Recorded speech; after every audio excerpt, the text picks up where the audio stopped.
Look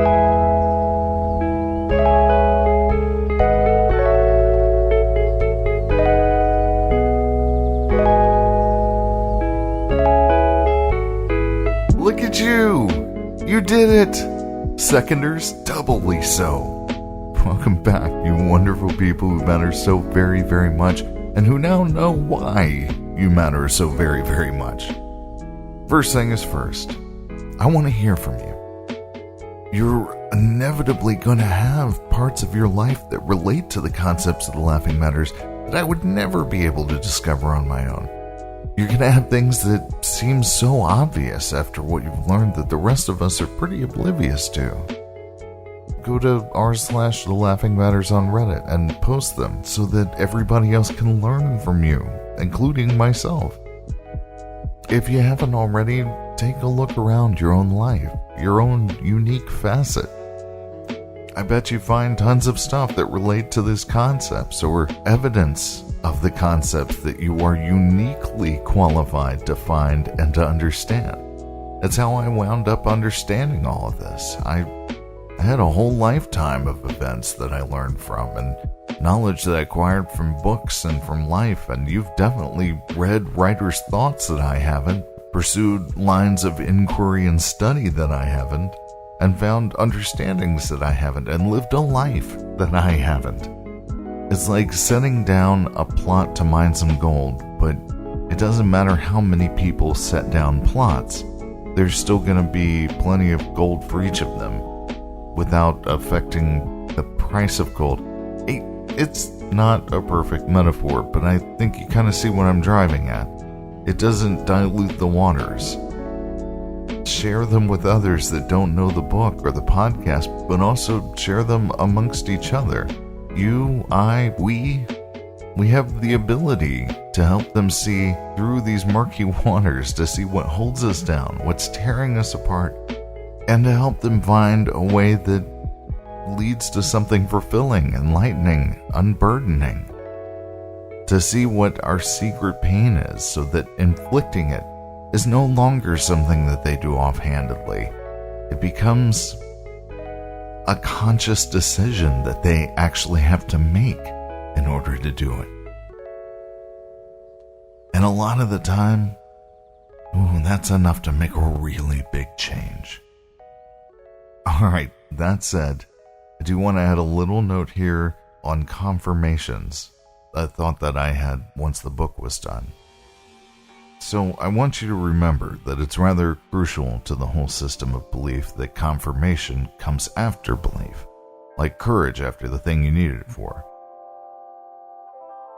Now, I've already explained why the "I'll believe it when I see it with my own two eyes" approach is kind of a terrible policy to have when it comes to matters that don't really show up in the 1/10 billionth of the electromagnetic spectrum that we can see. Confirmations are typically open enough that they could be justified as coincidental, but just hardy enough to act as confirmation for those of faith. It could swing either way. Without a belief, the brain dismisses these things as coincidence. We've all seen the brain do this. I'm sure you've seen some people out there that have done some serious mental gymnastics to resolve in their minds something that doesn't mix well with what they believe to be the truth of the category that this new information falls under. The brain needs things to make sense, and most of our brains, most of the time, well, they're ready to sacrifice new information to the fires of coincidence or however it can land as to not jeopardize their intricate governing belief system that they've invested so much into. And that's why I found my love for theoretical physics to be so extremely helpful. My love for all the sciences to that point. Because the repositioning of new information that flies in the face of personally invested beliefs happens to both sides, whether you have a belief that God does not exist or a belief that he does. But sciences, well, they hold the new information where it is, as it is, whether it supports the current belief or not. In fact, when the new information points in a different direction than the currently held belief, it can often lead to a new theory being formulated, It's part of the reason that there's so few laws in the sciences and so many widely held theories. Now, I bring all of this up to illustrate that confirmations can only be filed mentally as confirmations when there's a mental file folder for confirmations. If there isn't one, we find the closest file folder it can rationally be put into, and it gets filed there instead. So instead of believing it when you see it with your own two eyes, you'll see it with your own two eyes when you believe it. Because a big part of seeing it with your own two eyes includes where it's going to be filed. Alright, second order of business. We got a productive first episode coming out of the book.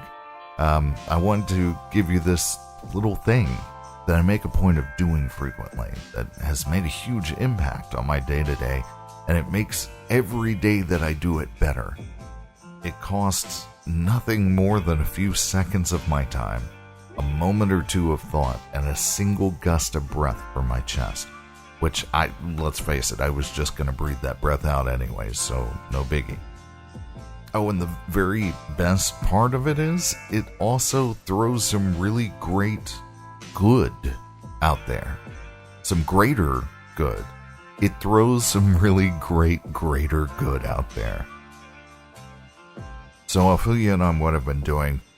For several years now, I started making a point of giving compliments. But not your run-of-the-mill, off-the-cuff compliments like, hey, nice shoes, or good work on that thing that time.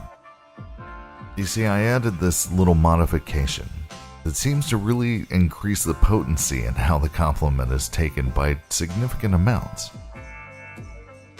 What I do is I take a really good focused look at what I like about what I'm getting ready to compliment first, and I pick out one or two things maybe specifically that I like about that. Like the contrast the two colors create. An added bonus if you ask what the color is called. 4 times out of 5 they'll say they don't know, and you can hit them with the head shake, a smile, and say, whatever that color is called, that's a great blue. Or you can pick out something like the way their haircut frames their face really well, an aspect of a facial expression they make, or anything that you can appreciate about them. And it's often not hard to notice if someone is proud of something of theirs or if they're self-conscious about it. And then either which way, after you give a very specific compliment, throw them a smile and an eyebrow raise, and then move along. You put your focus somewhere else, which indicates the whole reason that you engaged them was because you liked something they did or wore or owned. That you wanted nothing more but to let them know that in your eyes they did something so right that you had to come over and let them know just how right they got it. For the self-conscious, they're no longer pressured into giving a response from it. When a platonic compliment lands, having been given non-creepily with no strings attached, doesn't it just light that person up for a moment? And from that moment, that person makes their next set of decisions in an improved mood. And in my experience, it tends to make us a bit more generous and feel connected to others that we might run into next. It goes beyond being a good for you, from the happiness that you get back from making somebody's day, and a good for them, to a greater good.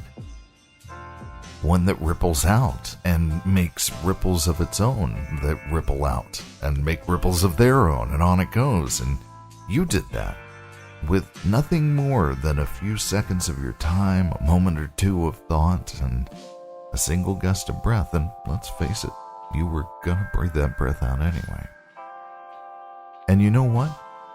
If you can't find something that you can genuinely compliment, and it does need to be something that you can genuinely appreciate, that's an important part. If you can't find something, sometimes I like your shoes is enough to make a positive impact.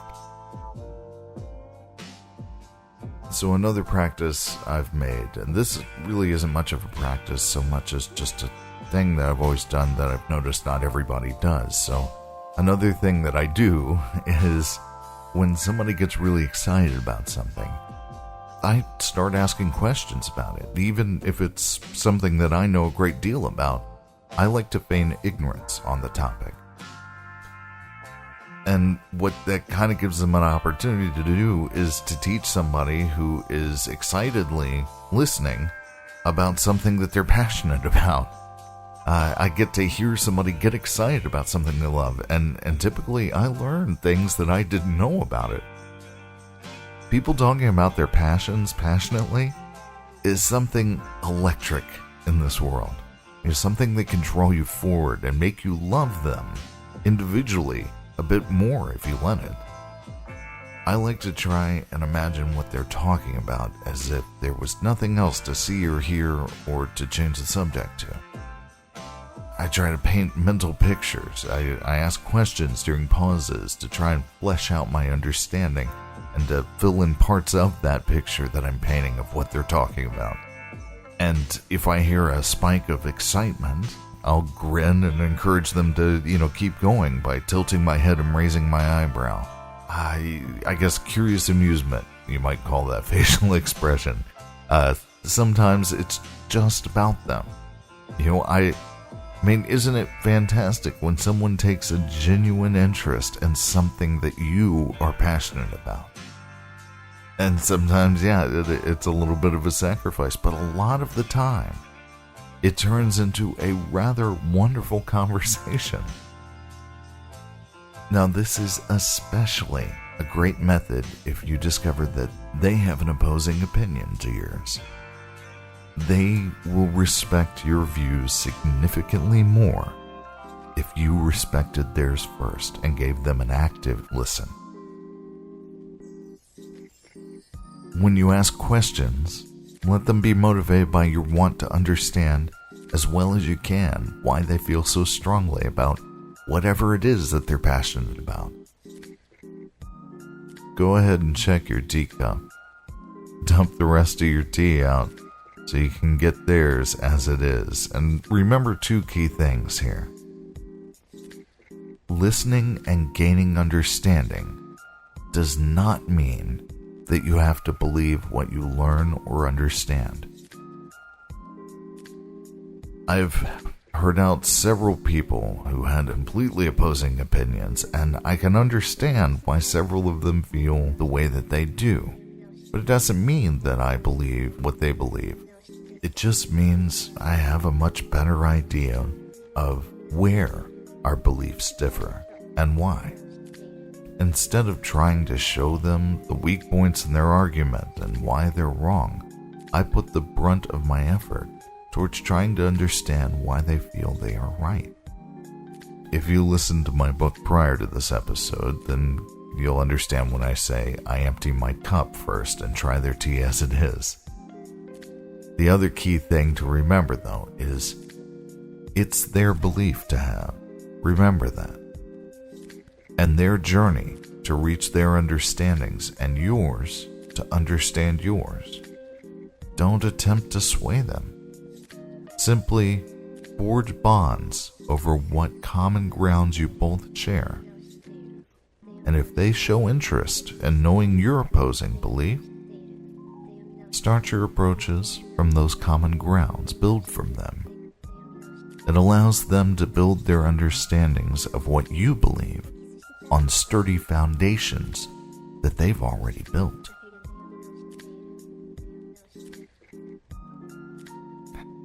At the end of the day, it's all about building up those connections, folks.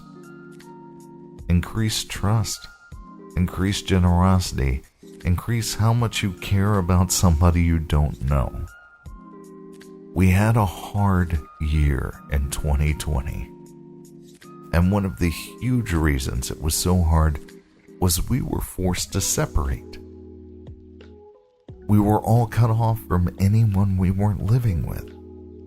Forced to stay out of arm's reach from one another. Having our mouths hidden behind masks, dramatically reduced our ability to convey non-verbally how we are feeling. No hugging or handshaking, which is a smaller hug done with hands, as I like to think of it, or high fives, which I think of as a flying chest bump but with hands. So much was done with a buffer of computers and virtual meetings. We moved apart as much as we could. And I fear that our compassions will take a pretty nasty hit from that. So we need to flex that muscle, so to speak. We have to actively reach out and strengthen those connections. We have to find ways to do some good, to offer help and experience other people. It's up to us to do this because a lot of them, they aren't being told not to reach out, but they're being inadvertently steered from it. Yes, we are rolling with disadvantage, but when you're trying to help, to do right by others, to bring them a bit of peace or joy or love, well, that puts you on the right path, the path that God asked of all of us, and that's the only advantage you really need. You may run into obstacles, but when you're on a path that God wants of us, a lot of those obstacles end up being redirects, a sudden change of direction. I like to think of it like being on the freeway and not picking up the hints and signs for the best exit to take and having to jerk the wheel at the last second to make the exit. Keep your eyes open and ask for direction. When a sudden change occurs in your life, they often land you someplace that you weren't expecting. So instead of looking for ways back onto the path that you were knocked off of, first have a look at the path stretching out from where you landed. Remember, in those moments, you don't have a clue what's in store for you. But God does. Have a look at what opportunities you just landed square in the middle of. If you really need to get back on your previous path, you still have to pick a path from your landing area and make your way back to it. And doing something for someone who needs help might be down one of them, and likely something tremendously worth doing down several of them. So try to get excited when these course corrections happen suddenly, because you get a whole new set of paths to choose from, all new opportunities to contribute to this world, to be good to them, to be good for them, and you'll be great.